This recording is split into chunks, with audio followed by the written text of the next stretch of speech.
കാത്തിരുന്നു. ഞങ്ങൾ നിങ്ങൾ എന്താ ചെയ്യാൻ പോകുന്നതെന്ന് കണ്ടോ? അത്ര കഠിനമായി ഞങ്ങൾ പരിശീലിച്ചിട്ടുണ്ട്. ഞങ്ങളൊക്കെ പിന്നെ എന്ത് ചെയ്തെന്നാ കരുതിയേ? കുത്തിയിരുന്ന് പൂ പറിക്കായിരുന്നു വിചാരിച്ചോ?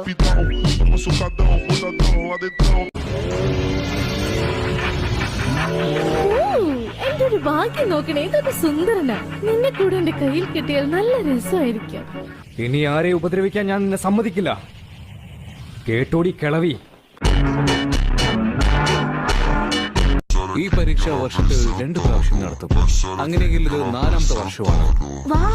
അനുഭവ സമ്പത്തുള്ളവൻ. നീ ഇപ്പൊ ശരിക്കും ഒരു വിദഗ്ധനായി കാണണം. അതെ, വേണമെങ്കിൽ പറയാം. കൊള്ളാലോ. അപ്പൊ നിനക്ക് ഞങ്ങൾക്ക് പറഞ്ഞു തരാൻ പറ്റും. അതെ, ചില വിദഗ്ധന്മാർ ഒരിക്കലും ജയിക്കാറില്ല.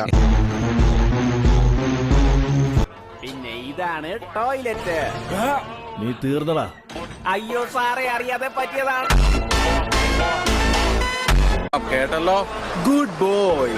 നീ എന്താടാ സംസാരിക്കുന്നത് കേൾക്കാതെ സമാധാനമായിട്ട് കിടന്ന് ഉറങ്ങാ?